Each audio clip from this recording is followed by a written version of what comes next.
Mesdames, Mesdemoiselles, Messieurs, merci de votre confiance. Vous avez choisi la seule chaîne qui puisse oser vous dire la vérité. Non, je plaisante, bien évidemment. Le paysage audiovisuel est multiple et tout le monde a sa chance. Mais on est les meilleurs, on est désolé, on vous présente nos excuses. En tout cas, félicitations. Je vous présente mes chroniqueurs. Claude. Bonsoir. Alors, pour ceux qui ne la connaissent pas, Claude Titina, parce qu'il y a des petits nouveaux qui débarquent chaque soir.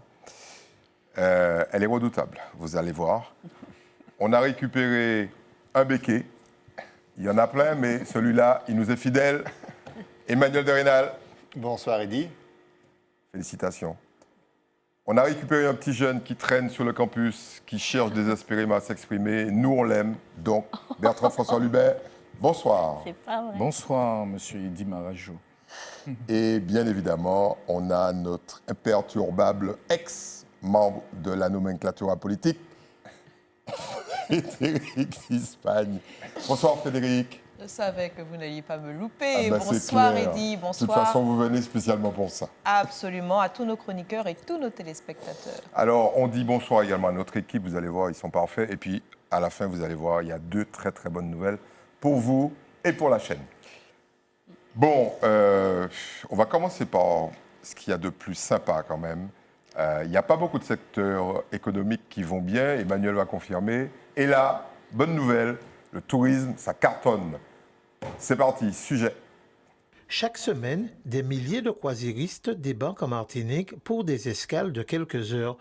Mais derrière ces passages éclairs, combien d'euros sont réellement injectés dans l'économie locale?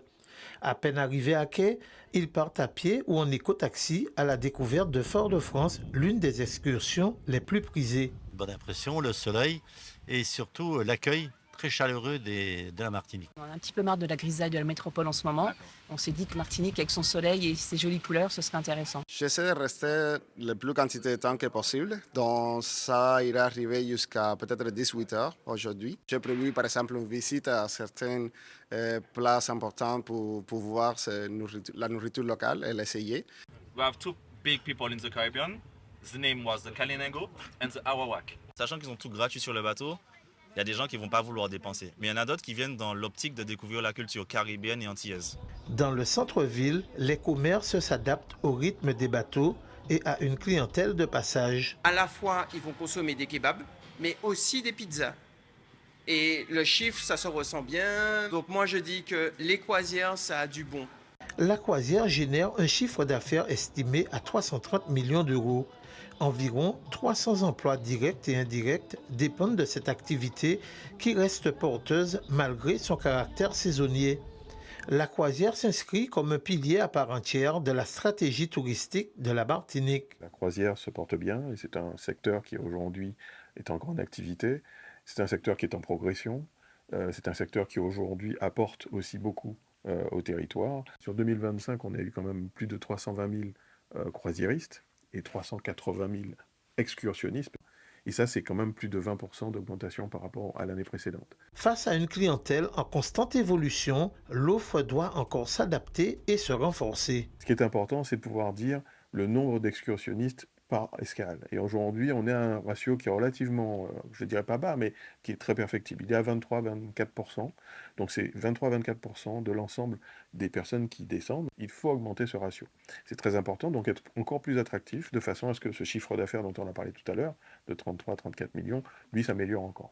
Rapide, massive, mais éphémère, la croisière rapporte, mais interroge.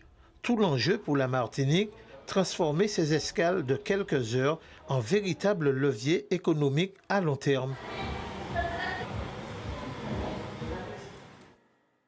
Bien, on l'a vu. Alors bon, bien évidemment, ce n'est pas le secteur qui est le plus important dans le tourisme.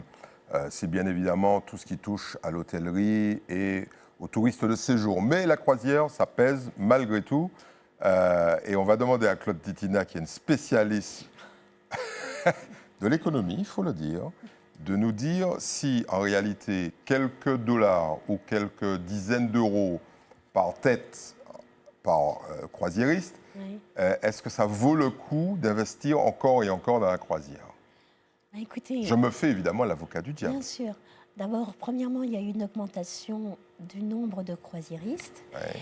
Et il faut savoir également que nous avons quand même quelques têtes de ligne, c'est-à-dire que des personnes qui viennent pour des croisières et qui embarquent à Fort-de-France. Voilà, ça c'est ce qu'on appelle la croisière basée. Basée à Fort-de-France. Ouais. C'est très important parce que là aussi, il faut distinguer deux choses. Premièrement, certes, les croisiéristes qui viennent et qui dépensent et qui descendent en escale et qui dépensent sur place, mais également, vous avez également tout ce qui est la partie avitaillement du bateau, ouais. Des bateaux, qui est non négligeable. Ils achètent de l'eau, du jus, des légumes, un petit peu, voilà, de l'épicerie, etc. Également, notre boisson favorite, mais pas que. Et puis, vous avez, alors ça c'est une partie très importante, mais là, on va parler de touristes, donc des croisiéristes qui sont en escale, qui descendent et qui vont donc en excursion, soit qui prennent un tour opérateur, soit par eux-mêmes. Alors, effectivement, l'intérêt, c'est d'abord pour eux de découvrir la Martinique, s'ils ne la connaissent pas. Ouais. Et l'intérêt dans l'histoire, c'est pour plus tard. C'est pour se dire, là, j'ai envie de revenir. Ouais. Et puis, tout dépend de la nature, du type de tourisme. Vous avez des touristes dits à haute contribution. Ceux-là, certes, les gros bateaux de croisière, mais aussi les fameux bateaux avec des catégories socio-professionnelles très élevées, avec du 5 000, 6 000, 7 000, 10 000, voire 10 000 euros. Donc là, on parle de bateaux plus petits, mais plus sophistiqués. Plus sophistiqués, avec une clientèle vraiment qui a un pouvoir d'achat important. J'en veux pour preuve certains d'entre eux qui soit sont à la Marina du Marin et vont dans nos distilleries, par exemple, ou ceux qui accostent à Saint-Pierre ou bientôt au Carbet, et qui vont également, et là je ne vous parle même pas des chiffres d'affaires. Ouais. Ça, c'est aussi une clientèle non négligeable. Et puis, on parle, d'ailleurs, ça me permet de parler du champagne, pardonnez-moi, je cite cela, ouais. Parce qu'on dit les Martiniquais sont les premiers consommateurs de champagne. En réalité, il y a ce volume de champagne qui arrive à la Martinique, mais qui justement repart sur les bateaux. Donc, voilà. Et donc, il faut distinguer ces choses-là. On dit oui, ils consomment, ils sont... Non, enfin, pas tout à fait. Si on consommait tout ça, ça se saurait. Mais également, il y a des commandes extrêmement importantes en volume qui se font à partir de nos différents ports. Tout à fait. Donc aujourd'hui... Donc, pour vous, il n'y a pas d'interrogation possible. Focus sur la croisière. Non, je ne dis pas ça. Je dis que parmi tous ces passagers qui descendent, cette proportion, ils sont 400 000, eh bien, si on en attrape quand même un pourcentage non négligeable pour qu'ils reviennent en touristes de séjour, eh bien, c'est la pêche à la ligne, eh bien, c'est très bien. Et donc, pour avoir fait moi-même des croisières et pour être descendu sur les escales, c'est intéressant d'entendre les croisiéristes au retour, dans les petits trains en minibus ou autres, dire là, on va revenir. Là, c'est sûr, nos prochaines vacances, ça va être là. C'est ça, d'abord, l'intérêt de la croisière. Très bien. Il y a encore et de développer l'attractivité. Merci, Claude.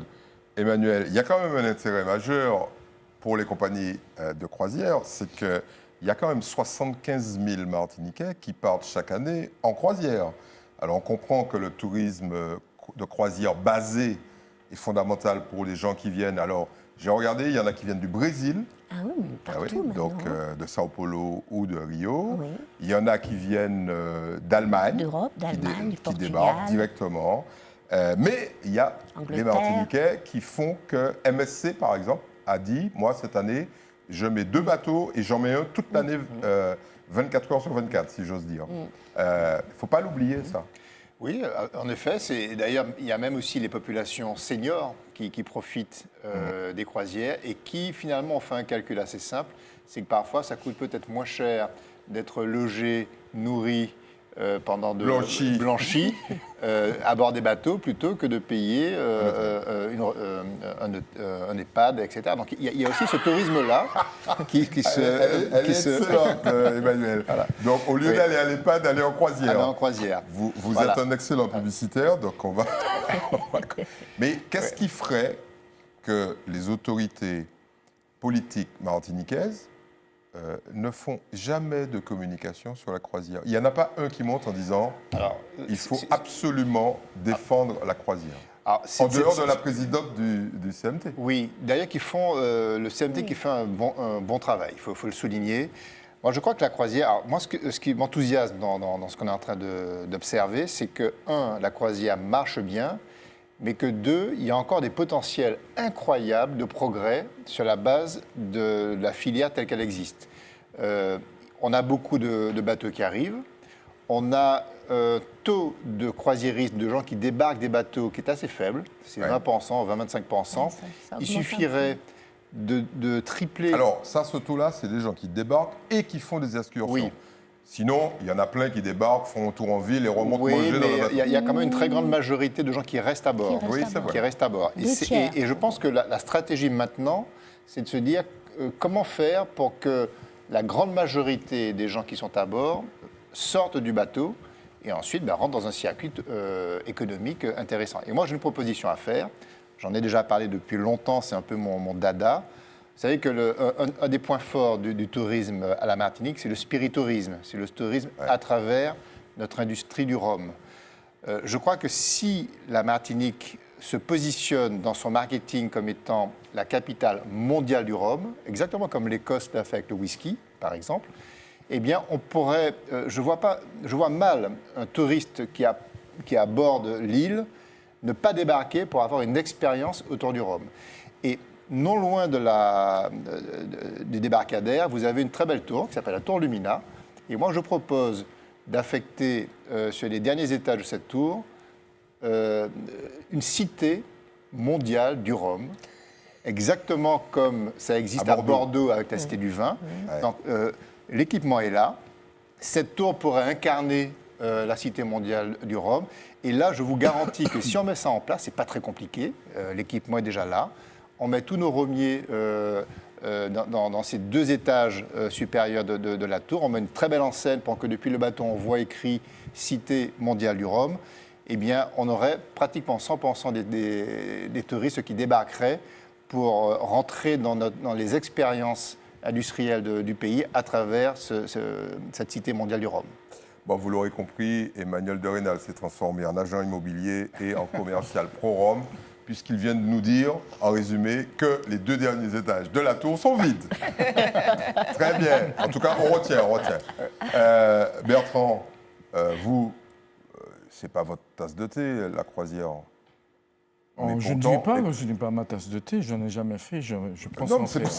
C'est pour ça que je le dis. Contrairement à plein de chroniqueurs qui sont sur ce plateau, vous avez une réflexion qui est quand même un peu plus globale sur ce qu'on pourrait appeler le retour sur investissement. Alors Claude dit, ouais, non, mais bon, peut-être que les gens reviennent, hein, certainement qu'ils reviennent, mais est-ce que un chiffre d'affaires aussi faible, on est bien d'accord, on est sur 33 millions d'euros, c'est à peine le chiffre d'affaires d'une grosse supérette au Lamentin.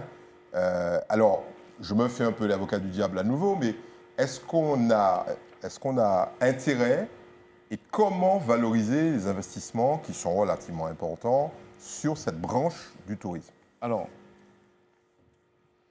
je rassure les téléspectateurs et téléspectatrices d'ATV, je ne vous ai pas rencontré ce week-end. Hein. Mais on ne se rencontre pas le week-end. Non, on ne se rencontre pas le week-end. Mais parce qu'effectivement, j'ai deux réflexions à propos donc, de ce sujet. C'est de savoir si le tourisme de croisière ruisselle. Vous voyez à quoi je fais référence? La fameuse théorie du ruissellement de notre président Macron. Donc ça correspond exactement à ce que vous venez de dire. Alors, je ne suis pas un économiste, mais c'est la petite réflexion que je me fais de savoir, puisque j'ai entendu le nombre d'emplois générés indirectement et indirectement, ça me semble donc peu finalement. Et puis, Emmanuel a déjà développé cet aspect tout à l'heure, effectivement. Alors, bien sûr, il y a des pistes à envisager, notamment le spiritourisme, mais il n'en demeure pas moins vrai qu'on sait, même si je n'ai pas de données chiffrées, mais on sait néanmoins que nombre des croisiéristes ne font pas profiter à l'économie locale de leurs deniers. D'accord ? C'est une donnée qui est valable dans quasiment tous les centres d'attraction des touristes, dans tous les ports, sauf quand vous avez des pays qui sont spécialisés dans le duty. Je pense à Saint-Martin, partie hollandaise, par exemple. où là, on est sur plusieurs centaines de millions Tout à d'euros. fait, oui, mais il faudrait que institutionnellement, qu'on puisse aller vers cette option. Oui, donc tout est envisageable. Je raisonne par rapport à l'instant T. Il ne me semble pas, effectivement, que ça ne ruisselle pas comme on pourrait l'espérer. Rappelons quand même que quelques chiffres, le tourisme de séjour, c'est près de 280 millions d'euros. Hein. Donc ça n'a rien à voir. D'accord.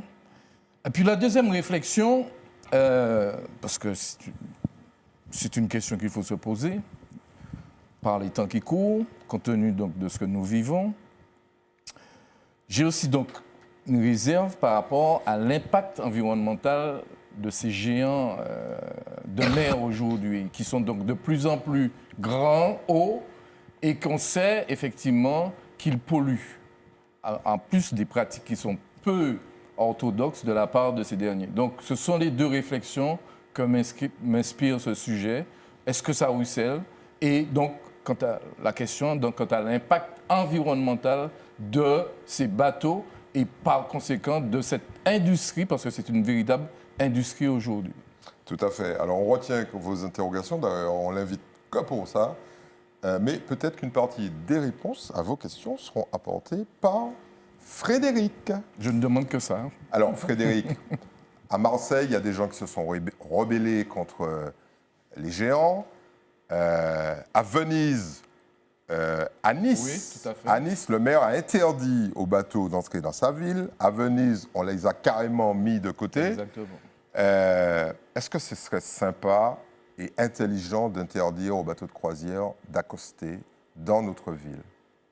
Oui, sur notre île plus globalement, puisqu'il y a d'autres destinations. Je parle des Anses d'Arlay en particulier, de Saint-Pierre évidemment, du Marin et bientôt du Carbet. En fait, voilà.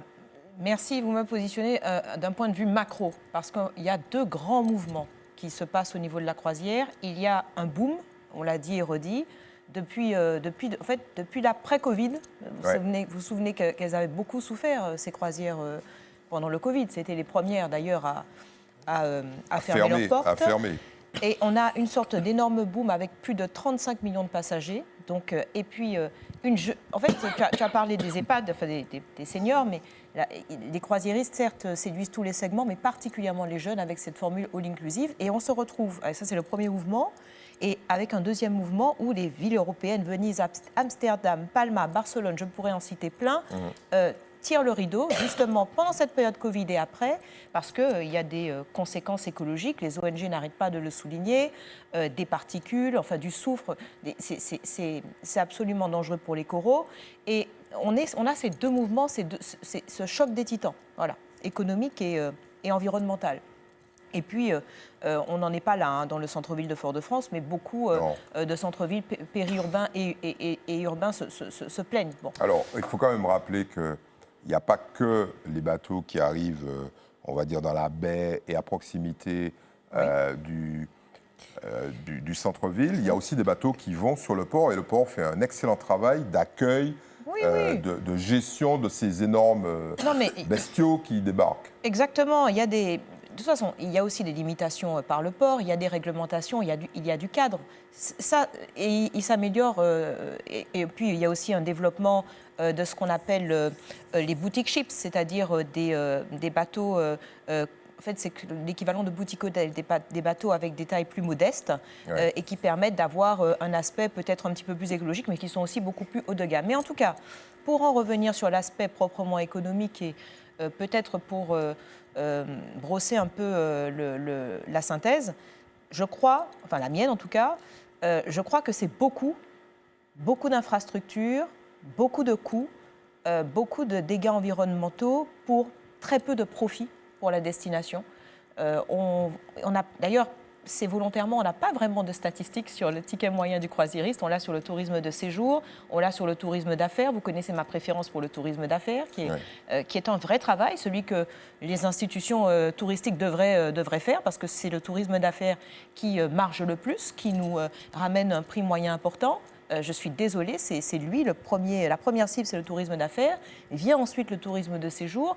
Et les croisiéristes, pour moi, ne doivent pas faire partie en première ligne d'une politique touristique du fait de leur rentabilité moindre et de leur impact environnemental. Et j'en finirai avec l'accueil qui, pour moi, est vital si on commence à se mettre dans le tourisme de croisière. On le sait très bien, le tourisme de croisière chez nous est développé parce que le fait que nos Martiniquais, nos Guadeloupéens sont des têtes de pont. MSC ne s'en cache pas. Alors, c'est pas partout, mais les grandes compagnies expliquent que nous sommes nous figurons parmi les premiers clients. Donc, nous aimons cela. Et d'ailleurs, c'est une perte pour le tourisme de séjour et le tourisme domestique et interne, puisque les Martiniquais, du coup, ne vont pas dans leurs hôtels ou dans leurs restaurants, avec les charges sociales, etc., trop coûteux. Mais ils préfèrent aller vers ces grandes compagnies américaines ou ces grandes compagnies italiennes ou Ponant ou d'autres, on ne va pas tous les citer. Donc, pour moi, franchement, pour moi, ce n'est pas une politique touristique viable. On prend ce qu'on a à prendre, mais c'est, à mon humble avis, ce n'est pas le sens dans lequel notre stratégie touristique devrait aller. C'est un peu sévère, mais bon, lorsqu'elle sera présidente du CMT... Pas du tout. Elle mettra ses options. Quand on aura des hôtels dignes de ce nom, quand on aura une capacité hôtelière digne de ce nom, pour le moment, on n'en a pas. Bien, on ne va pas ouvrir le débat sur le tourisme de séjour, mais on a bien vu que mon côté droit est plutôt pro et mon côté gauche se pose des questions. On va dire ça ? Voilà, très bien. Bon. Il y a des stats sur le ticket moyen, il est relativement faible. On va vous donner les chiffres d'ici. 45 à 60 euros par escale, mais la segmentation n'est pas précise. Oui, pour les petits bon. croisières de luxe. On va rentrer dans le vif du sujet sur des éléments un peu plus moins rigolos, moins sympas. Et là, on va parler on va dire de segment des déchets qui passe inaperçu, mais qui est catastrophique en matière de gestion. D'ailleurs, le député Giovanni William a alerté très souvent sur cette problématique. Les fameuses DASRI, vous allez voir, c'est les déchets médicaux sujet. Chaque jour, des milliers de déchets médicaux utilisés à domicile disparaissent sans que l'on sache vraiment ce qu'ils deviennent. Derrière ces objets du quotidien se cache pourtant un enjeu sanitaire discret mais bien réel. En pharmacie, le dispositif de récupération est bel et bien gratuit. Nous disposons effectivement par l'intermédiaire des DASRI de plusieurs contenants pour éviter justement que les déchets n'arrivent dans l'environnement sans être jetés correctement. Donc on a notamment les boîtes jaunes comme ça DASRI avec deux formats de contenants qui permettent de récupérer essentiellement les déchets stylos, injections, aiguilles, hors électronique. Et ensuite on a les boîtes violettes comme ceci pour tous les déchets avec de l'électronique. Sur le territoire, près d'un déchet médical sur deux n'emprunte pas la filière adaptée, mettant en danger la santé des agents de collecte et de tri, exposés à plus d'une trentaine de pathologies, dont le VIH ou l'hépatite. Alors la difficulté que l'on rencontre en Martinique, c'est que les quantités qui sont effectivement collectées sont trop faibles. Donc ça veut dire que ces déchets partent dans d'autres circuits que le circuit sécurisé. Donc la difficulté aujourd'hui, c'est que nous ne récupérons que un peu plus de 50% des dispositifs médicaux qui sont utilisés. Nous devons sensibiliser donc les personnes concernées et leur entourage, les aidants familiaux, la famille, etc., à bien aller chercher la boîte, la remplir et la ramener en pharmacie. Ces petites boîtes sont indispensables au bon fonctionnement de la filière et permettent de protéger celles et ceux qui œuvrent chaque jour à la préservation de notre environnement. Vous voyez, si nous, on n'était pas là pour mettre l'accent dessus, ce serait pire. Voilà pourquoi il y a des médias. Parce qu'il y a des gens qui nous interrogent tout le temps sur notre rôle, etc., etc. Mais c'est ça. Parce que vous l'avez noté, 30 maladies possibles. Votre enfant joue sur une plage, il se pique et il peut avoir le VIH. Un enfant de 7 ans qui a le VIH parce qu'il s'est piqué avec une petite aiguille infectée liée à un traitement. Alors c'est également le cas pour les diabétiques, etc., etc. Bon, Claude, c'est un scandale monumental et personne ne se préoccupe de ça. Sauf les autorités, vous l'avez vu. Sauf les autorités. En fait, il y a un vrai souci de communication. Même moi, j'ai appris des choses. J'ai interrogé quelques amis pharmaciens. Et en réalité, c'est un process gratuit. Alors, ça touche en majorité, d'abord, les personnes diabétiques. Ouais. Le reste, c'est vraiment mineur. Et ces personnes diabétiques, donc, qui se piquent à domicile, donc c'est Pour vraiment... tester la glycémie. Exactement. Et donc, il y a ces petites aiguilles. Et par conséquent, il suffit, facile à dire, d'aller donc en pharmacie, de récupérer cette fameuse boîte jaune, etc. Mais est-ce que l'infirmière vous le dit? Est-ce que le médecin, quand il prescrit, est-ce qu'il le dit? Ça reste à prouver. Est-ce qu'il insiste dessus, vraiment, sur ce processus-là? Et ensuite, d'avoir l'idée de le déposer ensuite en pharmacie. Les pharmaciens, eux, disent, au bout d'un moment, il y a un problème sur la fréquence de récupération de ces fameuses boîtes, mais là où il y a une interrogation de l'éco-organisme qui s'en occupe, des autorités locales en Martinique, c'est que, bizarrement, ce taux qui est de 54% en Martinique est de 80% en Guadeloupe. Peut-être que les pharmaciens guadeloupéens donnent la boîte avec ils vont rechercher les raisons pour lesquelles il y a cette différence de taux déjà. Mais ce qu'il faut savoir, c'est qu'il y a tous ces risques que vous avez indiqués et que finalement, c'est une responsabilisation de chacun. Certes, des malades, mais pas que, de l'entourage, du pharmacien, etc., pour que ça soit presque automatique, j'ai envie de dire, mais ça ne l'est pas. Et d'autre part, il n'y a pas que les diabétiques. Non, non. Les gens qui prennent l'avion là et qui se piquent pour éviter les embolies, problèmes, oui. Mais ils jettent ça dans la poubelle. C'est 10% à peu près. Non, mais je veux dire, ok, il y a aussi le dispositif donc dit électronique, donc les e-dasseries, où également pour les diabétiques, mais pas que, vous avez des petits appareils qui automatiquement mesurent, mais ils contiennent des piles. Et donc là aussi, c'est encore ça pollue, etc. Et c'est la fameuse petite boîte violette.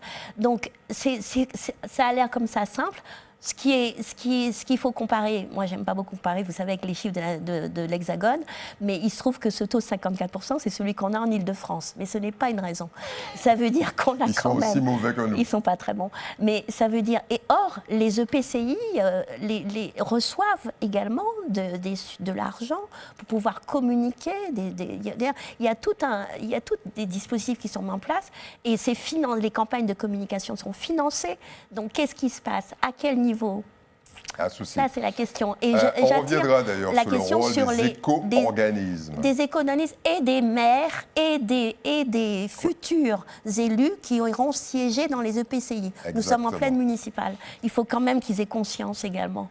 Bertrand, ça vous laisse sans voix? Parce que je suis persuadé ça me laisse pas sans voix, mais c'est interpellant. Alors, il y a un sujet majeur, c'est que, comme Claude le disait, il y a des éco-organismes. Alors là, ils sont sur la sellette depuis très longtemps. Et notamment, il y a un député chez nous qui n'aime pas du tout, c'est Giovanni William, qui dit, messieurs, où est l'argent? Ou alors, en interpellant les maires, où va l'argent? Bon, comme tout le monde le sait, dès que nous achetons quelque chose maintenant, il y a une petite partie qui est reversée par les commerçants dans, on va dire, l'escarcelle des éco-organismes pour développer la communication et les actions sur les déchets. Mais ça ne fonctionne pas. Je vous devais dire un mot, c'est de l'incurie. Oui, carrément. Là, et voir peut-être de l'impéritie aussi. Capacité à gouverner aussi, parce que les deux me Globalement, semblent... derrière, on aboutit à un scandale financier, de toute façon. Oui, on voit toutes sortes de scandales. Vous avez un des sujets que vous traitez régulièrement, c'est la SMTVD. Alors là, ils ne sont pas concernés. Je sais, mais c'est le problème global du traitement, la gestion des déchets. De la gestion des déchets, que nous avons un sérieux problème donc, dans ce territoire. Il va bien falloir qu'un jour, qu'on y apporte des réponses, j'ai envie de dire, durables. Alors, s'agissant donc de ces fameux dasseries, les enjeux sont multiples. Donc, vous venez d'évoquer donc, le risque sanitaire. Sanitaire, oui. Mais c'est aussi environnemental. C'est la pollution. C'est aussi la réduction. Donc, aussi penser à la question donc, d'éviter le gaspillage. Parce que tout cela se pose dans une société de consommation. Parce qu'en toile de fond, c'est la question de la société de consommation. Au point que, vous imaginez, mais il faudrait qu'on se pose un jour la question, et c'est peut-être une question philosophique, nous sommes réduits aujourd'hui à penser à traiter nos déchets. C'est une question fondamentale qu'on devrait se poser. Au point qu'on pense à en faire des filières économiques. C'est tout le paradoxe du concept du développement durable, parce qu'en fait, on ne remet pas en cause le développement. On fait tout pour qu'il dure. D'accord? Donc il y a toute une réflexion à mener à partir de cette thématique, donc du déchet médicaux, mais plus globalement donc de la problématique du traitement des déchets. Qu'est-ce que nous faisons de tout cela? Et c'est un enjeu, j'ai envie de dire, d'ordre existentiel. Vous n'avez pas l'air très optimiste. C'est pas que je ne suis pas optimiste, mais j'observe ce qui se passe et je me dis que nous ne sommes pas à la hauteur de la problématique. Cette question écologique, nous ne sommes pas, parce que c'est l'enjeu de demain matin. C'est l'enjeu. Et pour l'instant, pour des territoires qui sont aussi vulnérables, donc nous avons toutes sortes d'épées de Damoclès sur notre tête, et je ne vois pas le début d'une véritable politique publique de traitement de nos déchets, quels qu'ils soient. Il a tellement raison que nous, on a passé en revue les débats. Et oui, parce que là, ils sont publics, les débats en télévision sur les municipales, et le mot développement durable ou écologie est totalement absent. Il y en a deux qui sont absents, c'est éducation, mais ça revient de temps en temps quand on parle des écoles qu'il faut reconstruire. Bon, c'est pas le contenu, c'est le contenant, tremblement de terre. Et alors là, développement durable, pollution, tout ça, parité à rien. Juste un petit mot. Du vélo. C'est la société de consommation, pour moi, qui, effectivement, il faut qu'on s'interroge sur cette société de consommation. Et j'aimerais dire juste un petit mot. Un tout petit. Hein. Dans consommer, il y a consommer. Ouais, détruire. Un de vos collègues, vos collègues, parlait de la consommation destructrice. Exactement. Michel Louis, on lui rend hommage. Exactement. Frédéric, vous allez encore nous lancer sur des pistes totalement innovantes, mais j'aimerais bien vous entendre sur un scandale, un nouveau scandale. Parce que là, on n'est pas trop rentré dans les détails. Hein. Où ils vont, les déchets, tout ça, évidemment. Mais on va faire notre petite enquête, parce que les dasseries, c'est un sujet qui m'intéresse depuis plusieurs années. Il y a eu un effort très important il y a quelques années de la CACEM à l'époque, en termes de communication. Mais depuis, c'est catastrophique. Alors vous tapez encore du poing sur la table? Bon, déjà, je confesse. Déjà, je vous confesse jetez non, votre déjà, non, je ne jette pas mes seringues, je n'en utilise pas. Mais en tout cas, je suis comme Claude, je me suis retrouvée. J'ai interrogé le groupe de la famille pour préparer l'émission parce que, bon, il y a du personnel médical, il y a des médecins sur le groupe parce que vraiment, j'avais besoin de pistes. Et vous dire comment nous sommes informés, c'est pas que. Non, mais je veux dire, c'est pas comme si. C'est pas comme si. Non, mais c'est pas comme si la Martinique ne m'intéresse pas. Ouais. Et là, je me suis retrouvée à investiguer, en fait, à demander effectivement. Enfin, appel à un ami. On est vraiment dans appel à un ami. Donc, j'ai cru comprendre rapidement qu'il y a ce que vous dites, l'éco-organisme qui, pour aller vite, représente l'État, qui coordonne et qui finance. Aucune transparence sur ces comptes. Pour le moment, j'ai essayé de regarder. En tout cas, pardon, envoyez-les-moi parce que je ne les ai pas trouvés. Et puis l'entreprise privée qui est l'opérateur, qui s'appelle Eco-Compagnie, qui est le prestataire opérationnel. Et là, on voit son site web, travaille par contrat avec les professionnels de santé, etc. Maintenant, vous dire que je maîtrise le sujet de la filière, même en me renseignant des déchets médicaux, ce serait vous mentir. Donc la question est celle on en revient, je ne déflore pas le sujet des manuels, mais on en revient au sujet des tris du SMTPD et pas que, des autres organismes et de l'organisation. Est-ce que finalement on va faire des packages de seringues et de déchets médicaux à renvoyer vers la France ou ailleurs, comme on est en train de les préparer. Parce que ça pose le problème du recyclage. Mais bien sûr, comme on est en train de... et puis le développement durable. Et puis développement durable pour, on va dire, d'un point de vue citoyen. Et n'oublions pas que nous sommes en plein dedans, nous sommes dans la RSE, la responsabilité sociétale des entreprises, nous sommes dans plein de sujets aujourd'hui qui nous...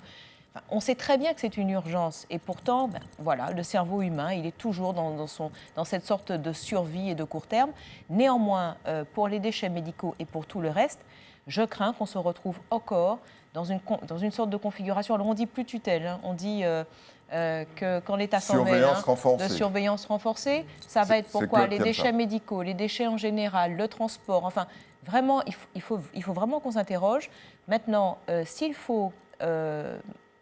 procéder pour les déchets médicaux à ce type d'export, je crois que c'est vital. Parce que, comme vous le dites, quand ils sont sur le territoire et quand ils ne sont pas gérés, mais ça engendre des catastrophes humaines, en fait. tout à fait. Alors nous, on est sur une enquête où il y a des dizaines, voire des centaines de voitures qui ont été enterrées alors que l'argent avait été donné pour que ces voitures soient dépolluées. On ne vous dira pas où, on va dire ça plus tard. On n'est pas une société qui finalement se suicide, Emmanuel? Alors ce qu'il faut comprendre, c'est que la vie chère, eh bien, ça concerne aussi le traitement des déchets. On l'oublie, mais traiter une tonne de déchets en Martinique coûte 1,5% plus cher en Martinique que dans l'Hexagone. Donc il y a cet impact du traitement de la vie chère. Donc ça, c'est un premier point. Il y a un facteur économique qui fait que ça rend plus compliqué encore chez nous de traiter des déchets que dans l'Hexagone. Ça, c'est le premier point. Ce dont on parle, ce sont les fameux dasseries. Vous savez, il y a les déchets, les déchets qui piquent, donc les perforants. Donc, ce sont les seringues, mais il y a aussi les scalpels, il y a aussi toute une série de matériel.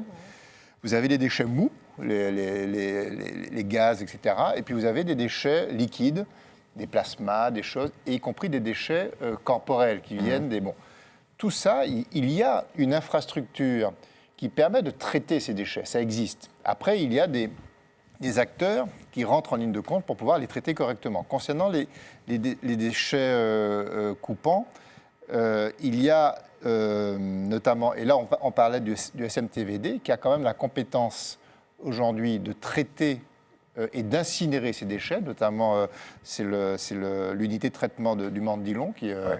L'incinérateur. Et donc, aujourd'hui, le drame, c'est qu'il y a un déchet sur deux qui échappe à ce circuit et qui se retrouve dans votre poubelle jaune. Ça veut dire quoi? Ça veut dire que vous avez des opérateurs, vous avez des agents qui, en manipulant des cartons, peuvent se faire piquer. Et là, ça, c'est dramatique. C'est-à-dire qu'il y a un trou dans la raquette parce qu'il y a, je pense, plusieurs problèmes qui expliquent ça. Il y a un vrai problème d'information. Ces organismes ne font pas le boulot de communication qui devrait être fait. Il y a des communications, Claude l'a dit, qui doivent impérativement être déployées. C'est important. Il y a un défaut de communication patent sur ce sujet. Et puis, il y a aussi un défaut de traitement au bout. J'ai appris en investiguant que le SMTVD, par exemple, est en dérogation depuis 36 mois pour pouvoir traiter hors norme ces déchets parce qu'on n'a pas été capable, dans l'intervalle, de faire des bons appels d'offres pour pouvoir s'équiper convenablement. Donc là, ça pose Alors, je n'ai pas envie de tirer sur l'ambulance, mais on a quand même un problème de gouvernance sur tous ces organismes qui finalement gèrent le bien public. Il ne reste plus d'ambulance, vous savez, ça. L'ambulance a cramé. Hein. Alors d'accord, c'est compliqué parce qu'il y a un contexte de facteurs économiques particuliers chez nous, mais il y a un vrai problème de gouvernance et de compétence sur ces organismes-là. La communication, relève des EPCI, pas seulement des éco-organismes. Oui, donc ils sont payés pour ça, et donc je reprends, la responsabilité là-dessus revient également aux futurs élus. Je rappelle CACEM, Cap Nord non plus occulter le comportement du citoyen. Oui, bien évidemment. Mais si un citoyen ne sait pas qu'il existe une petite boîte jaune, nous sommes d'accord. Il va envoyer ça dans sa poubelle. Mais si le pharmacien ne lui dit pas non plus. Oui, il y a aussi un rôle des pharmaciens. Mais bon, on n'est pas là pour désigner des responsables, mais je suis sûr que là, vous avez pris conscience du caractère tragique de tout ça. Je vous rappelle, 30 maladies possibles. Là, on va aborder un sujet qui est encore plus grave. Vous savez que dans cette émission, on monte en gravité. Et là, il ne s'agit pas d'une chute, mais d'une catastrophe sociale, sociétale. Ça concerne l'Église catholique et les églises de manière générale et la société martiniquaise. Sujet. C'est une affaire qui, à l'époque, avait secoué l'église de Martinique, tout comme l'opinion publique. Le père Patrick Fanorlange était accusé de viol et agression sexuelle, des faits qui remontent à mars 2019. Tout avait explosé en 2022, après que le diocèse lui-même ait alerté les autorités. Depuis ce matin, l'ancien prêtre comparaît devant la cour criminelle de Fort-de-France pour viol aggravé. La justice lui reproche d'avoir forcé un adolescent de 16 ans de lui pratiquer 2 fellations et des attouchements. Des actes qu'il aurait commis en abusant de son autorité conférée par sa fonction. Si durant l'enquête, l'accusé aurait reconnu une partie des faits, ce matin, lors de l'audition sur sa personnalité, il aurait tenu un autre discours, difficile à entendre pour les parties civiles. Alors que M. Fanorlange avait reconnu durant l'instruction au moins partiellement les faits et que la victime que je défends espérait que ce dernier allait venir à reconnaître l'intégralité des faits, eh bien aujourd'hui, il a annoncé en début d'audience qu'il niait et qu'il contestait les faits qui lui sont reprochés. Donc c'est un grand retour en arrière et une grande déception pour la victime qui vraiment le prend comme une insulte à ce qu'elle a vécu. Une victime en quête de reconnaissance et un accusé qui nie les faits de viol aggravé. Les relations entreprises sur le parking d'un centre commercial du Lamentin auraient été consenties selon lui. L'enjeu est très important parce qu'en réalité, la position de mon client, même si effectivement il y a eu acte sexuel, il ne reconnaît pas avoir effectivement exercé tout acte de violence ou de contrainte ou de surprise comme la définition pénale mériterait en tout cas d'être qualifiée. Pour lui, il y a eu consentement mutuel, c'est ça. Il y a une relation consentie entre lui et le plaignant. Patrick Fanorlange encourt 20 ans de réclusion. L'audience se poursuit demain. L'ancien prêtre sera entendu sur les faits. Bien. Alors, bon, notre rôle n'est évidemment pas de commenter la décision de justice, mais d'élargir à une problématique qui est extrêmement grave. Je vous rappelle qu'il y a une commission lancée à l'initiative de l'Église catholique qui a identifié plus de 200 000 victimes en France. Alors évidemment, tout ça sur les Antilles, ça a été plutôt calme. Il n'y a pas eu de chiffres très précis, mais ça existe. C'est même structurel, si on entend un certain nombre de témoignages. On va commencer par Frédéric. Cette espèce de, on va dire, d'omerta qui existe dans l'Église catholique et puis plus globalement dans les milieux religieux face à ce qui apparaît très clairement comme allez, je vais éviter de faire un glissement sémantique trop brutal, mais ce qui apparaît comme très clairement des crimes, parce que ce sont des crimes. Comment vous l'expliquez ? Comment vous expliquez que les Martiniquais ont du mal à accuser le personnel religieux et à dénoncer ce type de crime ? Déjà, vous l'avez dit, ce n'est pas propre à l'Église catholique. C'est propre à tous les milieux religieux. Non, mais il faut le dire. On a des scandales de partout, tant dans des sectes que dans des religions, dans les églises protestantes, dans des communautés juives, dans les institutions islamiques. En fait, c'est partout où il y a une autorité spirituelle, une autorité religieuse forte, enfin, une autorité spirituelle forte. Et, attention, avec un petit détail, masculine. Masculine, avec une vulnérabilité des fidèles. Et il y a un processus, vous le soulignez, c'est un processus que l'on retrouve que l'on retrouve systématiquement quand une victime, et une victime mineure de plus, donc qui est encore plus en faiblesse, encore plus impuissante, c'est ce qu'on appelle le mécanisme de sidération. C'est-à-dire que, et c'est ce dont les prédateurs utilisent ce biais-là. Et quand vous me posez la question de cette société qui est notre société martiniquaise, qui est encore plus sensible à cette violence et dans cette omerta par rapport à la violence, je dirais que nous sommes dans une sidération historique. Voilà. Et oui, mais bien sûr.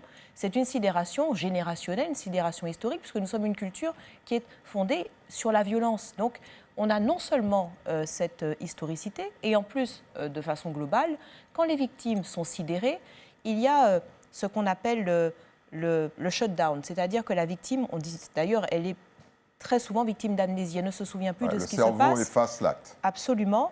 Et il faut aussi ajouter un autre mécanisme, il y en a plusieurs des mécanismes, mais qui expliquent justement ce fait que les victimes ne s'expriment pas tout de suite, qu'elles s'expriment des années plus tard, que ça leur revienne. Il y a aussi ce qu'on a un concomitant au mécanisme de l'horreur qu'elles vivent, et il y a aussi un mécanisme expliqué psychologiquement, le syndrome de Stockholm, de jouissance.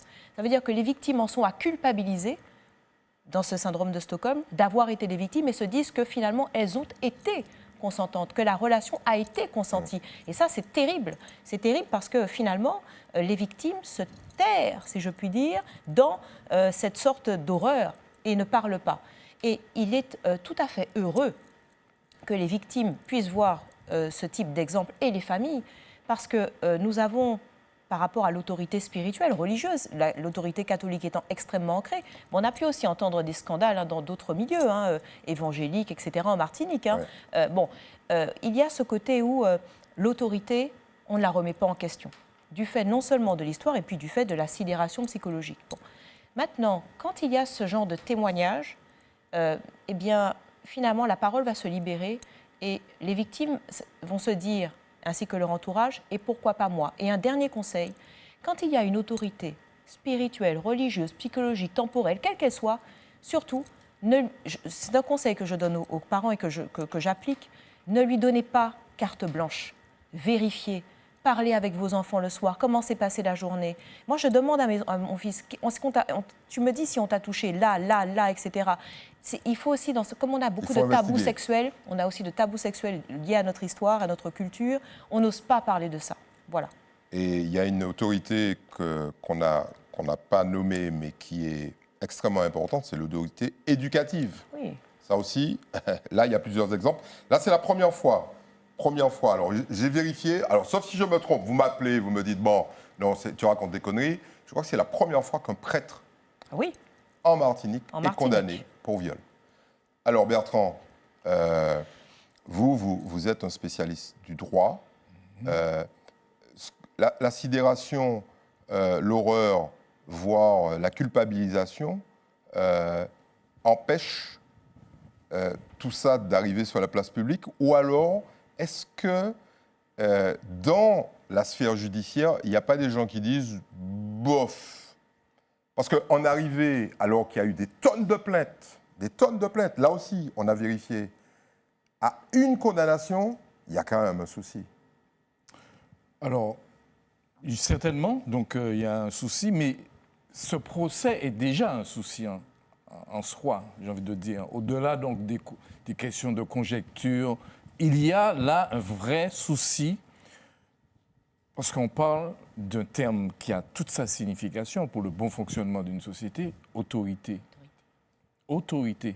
Tout se joue autour donc de ce concept, de ce mot. Alors, j'exerce une certaine autorité à l'endroit de ceux qui sont quotidiennement devant moi. Oui, rappelons que vous êtes enseignant. Et quand on regarde l'étymologie du mot, ça vient donc de l'affiliation de Ojere, qui veut dire quelque part faire grandir. Faire grandir, c'est ça aussi l'autorité. Au-delà donc parce qu'en généralement, quand on parle, donc on dit faire autorité, il y a une relation de dominant-dominé. Oui, c'est ce que j'allais vous poser comme question. Est-ce qu'au lieu de faire grandir, on n'a pas tendance à dominer? Exactement. À exploiter? C'est toute la question qui est posée. Donc, ce phénomène, ce procès ne fait que contribuer à un phénomène plus global qui est le délitement de l'autorité, autorité politique, autorité religieuse, autorité économique, et c'est les soubassements même de la société qui sont en danger. Donc parce que c'est peut-être le dernier refuge encore de dire que voilà, l'autorité morale, l'Église incarne une certaine autorité morale. Et mes enfants seront protégés. Voilà. Et ne voilà-t-il pas que même ceux qui incarnent cette idée que l'on se fait de l'autorité trébuchent. Bon. On mesure à quel point qu'ils demeurent quand même des hommes. Je pense qu'on va éviter Bertrand de manière encore plus régulière, parce que la société qui nous décrit, ces soubassements sont plutôt en danger. Mais attendez, vous n'avez pas encore écouté Claude. Claude, bon. Quel lancement. Ah oui, mais non. Claude, par contre, oui. Vous êtes plutôt en retrait par rapport à cette affaire. Si on revient à l'affaire, vous dites non, pas du wait tout. And see. Pas du tout. C'est pas du tout ma position. Ma position est de dire que je ne commande pas un procès à huis clos. Oui, non, mais bon. Okay, donc c'est ce que je vous ai dit, et c'est vrai. Alors rappelons quand même quelques fondamentaux. Oui. Tous les procès. Avec des mineurs. concernant des mineurs sont a priori à huis clos. D'accord. Et ce qu'on prend en compte, c'est le moment de la commission des faits, parce qu'aujourd'hui, il est majeur. On prend en compte le moment où les faits ont été commis. Rappelons ça à nos... très important. Alors, si par contre, la victime tient à ce que le procès soit public, elle a le droit de le réclamer. Très bien. C'est l'exception de ce cas de figure. Oui, c'est une exception. Exceptionnel, exactement. Allons-y. Et non, ce que je veux dire par là, ça c'est la première chose. La seconde, c'est que contrairement à d'autres procès qu'on a eu à commenter ici, on avait des comptes rendus d'audience, on n'en avait pas. Alors c'est un peu ça qui me gênait. Mais je vous rassure, je me suis quand même renseignée, évidemment, comme d'habitude. Et auprès de personnes qui s'occupent de protection des familles, hein. Donc qui baignent, si je puis dire, dans tout ce qui est violence intrafamiliale et pas seulement, et donc qui m'ont cité beaucoup d'exemples, comme l'a dit Frédéric, etc. Effectivement, que ça existe d'abord dans tous les milieux, mais au-delà, on va parler là de différentes autorités religieuses, quelles qu'elles soient, et comme l'a souligné Frédéric. Et le souci, c'est qu'il y a un abus d'autorité. C'est que finalement, ce que disait Bertrand, là, c'est la différence par rapport à ce même type de fait, donc de viol commis dans une famille, etc. Il y a aussi l'abus d'autorité du père ou de ce que vous voulez. Mais là, c'est un abus d'autorité très important sur le plan moral, où finalement, à la limite, on tient un peu la victime en disant « tu ne peux pas le dire » parce qu'on associe à tout cela des éléments à caractère religieux. Et c'est très grave. Et ça se produit encore. Vous avez dit les hommes, mais pas seulement, hein, ça se produit également chez les femmes. Oui, il paraît que mineur. dans certains couvents... non, mais je veux dire, la proportion, bien sûr, est mineure, mais ça existe, quel que soit. Moi, j'aime bien rétablir les choses en termes de sexe, vous savez bien. Oui. Je pense à notre amie mais là, Nadia. en l'occurrence... Je pense à notre amie Nadia. Non, ce que je veux dire par là, c'est que ça existe partout. Mais c'est surtout, et c'est ce qui a été jugé, c'est que finalement, de profiter de sa position pour pouvoir obtenir quelque chose. Et ce fait-là, une culpabilité majeure, et ça s'est traduit comment? Par effectivement une peine de 12 ans, et on m'a dit que c'était pas négligeable, parce que finalement, quand on regarde un peu, ça aurait pu être beaucoup plus, mais cette moyenne de 12 ans, et d'ailleurs, l'avocat général a demandé 12 ans, et les jurés l'ont totalement suivi, n'ont pas aggravé, mais ils n'ont pas amoindri non plus. Donc c'est surtout ça qui est choquant, et c'est un exemple pour la société martiniquaise. C'est aussi, je pense, de la part du parquet de dire maintenant on est là, en tout cas nous, on ne va pas laisser passer. Et c'est aussi, on l'a souligné à plusieurs reprises. Et c'est aussi un exemple. On a l'impression que les choses changent du côté de la justice. Un peu du côté de la justice, et également vis-à-vis de l'ensemble des autorités, y compris religieuses, de dire, quand vous les incitez, il y avait eu un pacte qui avait été conclu entre l'évêque à l'époque et l'ancienne procureure, qui a dit, je vous demande de me signaler. Et il l'a fait. Mais c'est pas souvent que ça se fait, la preuve. Et donc ça, c'est clair. C'est clair, et que les choses suivent. Donc ça doit servir d'exemple et de se dire que ce genre de choses ne devrait pas exister. Voilà. Très bien. Votre prise de position me rassure, Claude. C'est une opinion toute personnelle. Non, tout à fait. Cette propension, Emmanuel, de l'Église, de manière générale. Alors, ce qu'on appelle en Martinique l'Église, c'est, on ne le dit pas, on va pas jusqu'au bout, c'est l'Église catholique, globalement. C'est le sous-entendu. Ouais, c'est un sous-entendu, c'est globalement la très grande majorité des pratiquants. Ça pose question quand même. Ça pose question parce que nous, on l'a vécu tous les deux. On est sur un dossier qui est celui du foyer, d'un foyer de Fort-de-France. Alors, j'en profite pour corriger un petit peu une critique que j'ai eue. Je n'ai jamais dit que ça existait dans tous les foyers. J'ai dit que ces exactions, les enquêteurs qui travaillent sur cette affaire, précisément, me disent que ça existe dans tous les foyers. Donc je ne suis pas l'auteur de cette phrase. Merci de cette précision. Qu'est-ce qui se passe? Il faut avoir l'honnêteté quand même de dire que les rapports d'autorité dominants d'autorité, malheureusement, ne concernent pas que la religion. Vous avez, ça concerne le monde sportif, et Dieu sait s'il y a eu des scandales importants dans ce milieu-là. Ça concerne le monde de l'enseignement.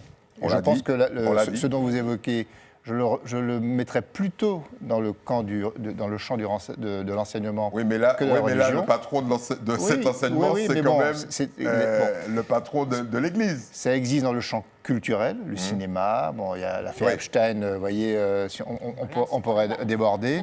Ça concerne le champ médical. On a commenté ici des procès où il y a une autorité médicale sur les patients. Vous voyez, donc n'oublions pas les forces armées.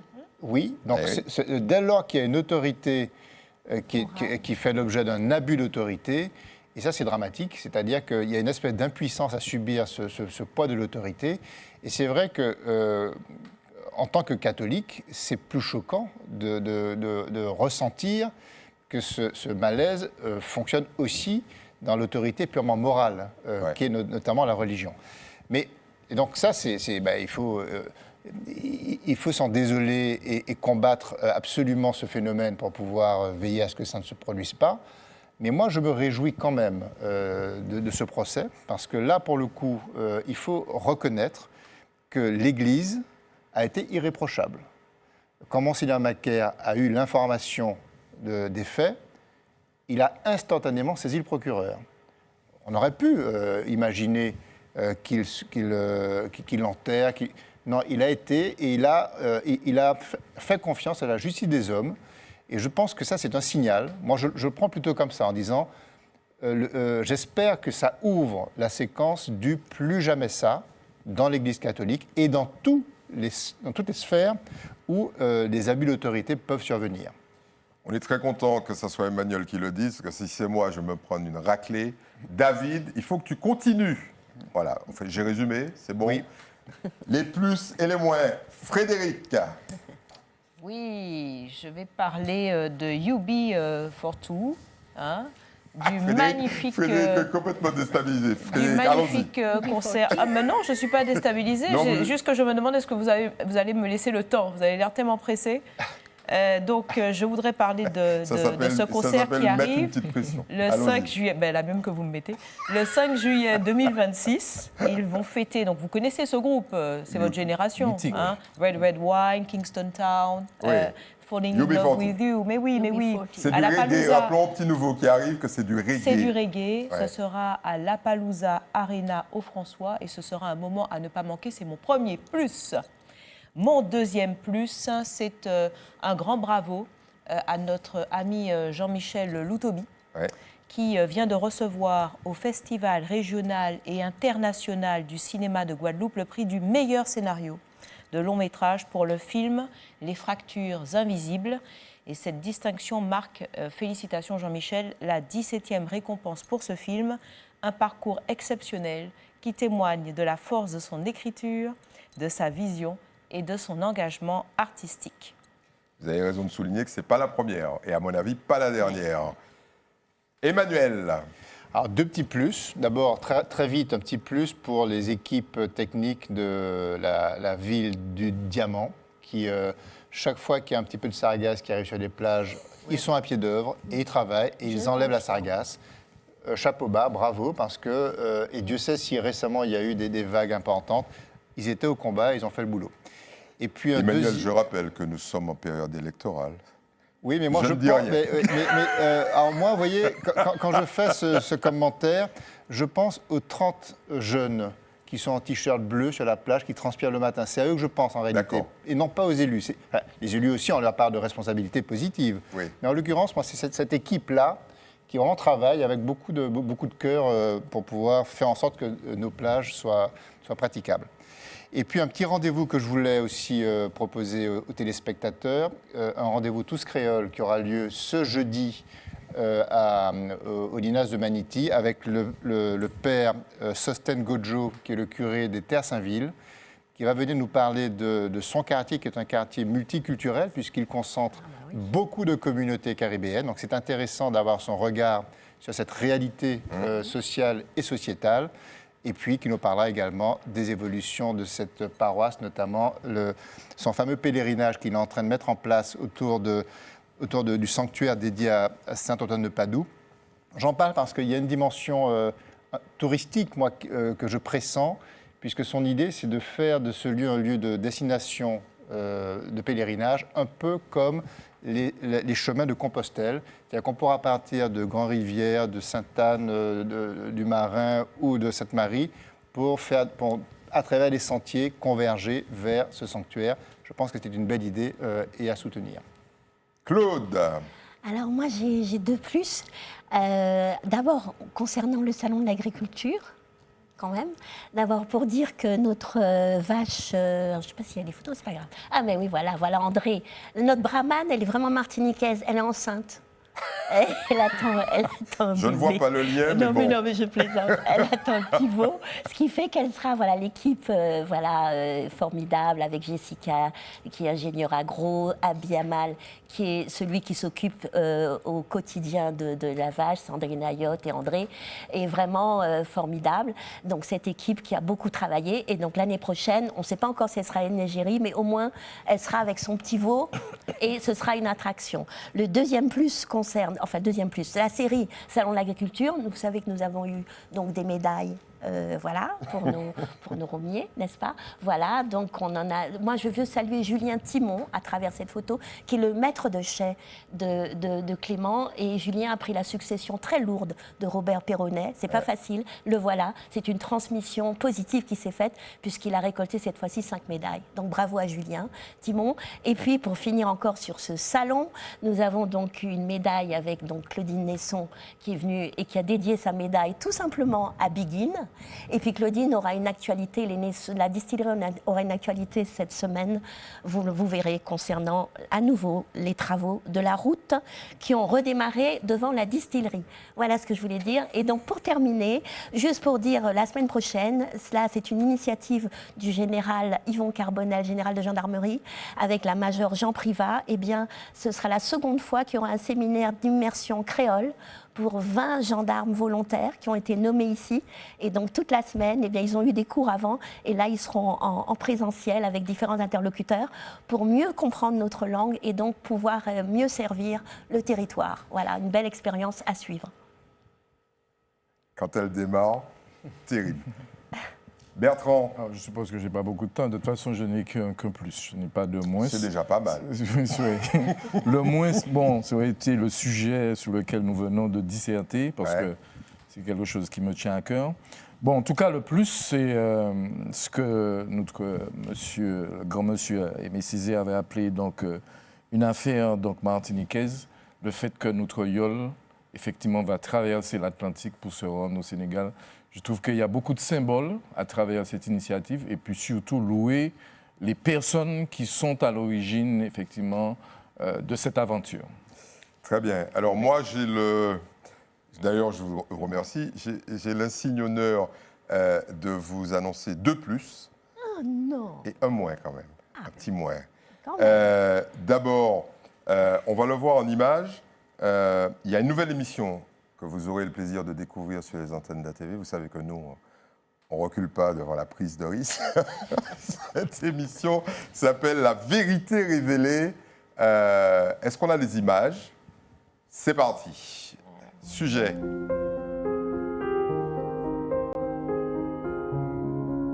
Vous avez un secret, une vérité qui vous empêche de dormir, qui vous ronge, qui vous tourmente depuis des années. Alors un secret, c'est que j'aime les femmes. Depuis très très longtemps, c'est comme c'est mal vu. Je me suis mariée, j'ai des enfants, mais jusqu'à maintenant, j'aime les femmes. Et je ne l'ai jamais dit à qui que ce soit. Le secret, c'est... J'étais tout petit, on passait le temps à violer des mamans. Ça m'empêche de dormir. J'ai été victime d'abus par 2 de mes professeurs lorsque j'étais jeune. Et tous les jours, vu qu'ils habitent dans mon quartier, je les croise avec leurs femmes et leurs enfants. Ici, tout se dit, sans jugement et en tout anonymat.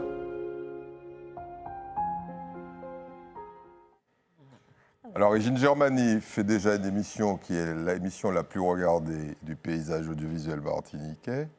Là, à mon avis, Axella, elle va péter les plafonds. Donc, félicitations, Régine, et félicitations à ATV. Alors, deuxième bonne nouvelle, pour tous ceux qui aiment cette chaîne, un site qui, derrière, va se transformer en application et vous pourrez regarder sur votre téléphone, enfin, ATV en direct. Alors, pour l'instant, vous allez... C'est déjà le cas.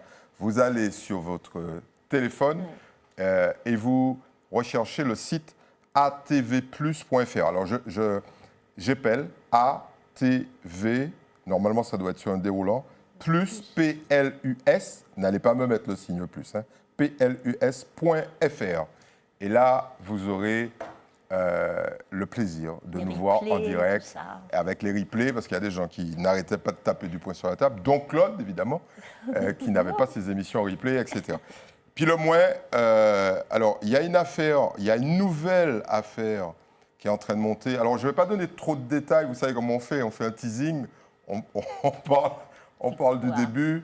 Une nouvelle affaire, évidemment, qui concerne encore des politiques, ce n'est pas possible. Donc, il y a des politiques qui ont commandé de l'enrobé à une entreprise qui fait de l'enrobé. Vous savez, le truc noir, là, le goudron qu'on met sur les routes, pour un montant relativement important. Et en fait, ce n'est pas la collectivité qui a commandé l'enrobé qui a bénéficié de cet enrobé, c'est la collectivité d'à côté. Et là, évidemment, c'est un vrai scandale puisque c'est une forme de détournement de fonds publics. Messieurs et mesdames, arrêtez ça, s'il vous plaît. Il y a un procès qui va venir ou pas? Il y a une instruction. Très bien. Parce que l'un des salariés de l'entreprise qui a fourni l'enrobé, il a fait des photos des plaques d'immatriculation et des camions, et il a une photocopie du bon de réception de l'autre collectivité. Bon, j'arrête parce que sinon je vais me faire taper dessus. Merci à vous, mes chroniqueurs. Merci Eddy. Merci de votre détermination et votre courage. Parce que vous savez que parler de ces sujets-là, parfois, ça amène des ennuis. Merci beaucoup aux équipes et à notre réalisateur et surtout à notre patron de l'édition. Merci et on vous dit à la semaine prochaine. À la semaine prochaine.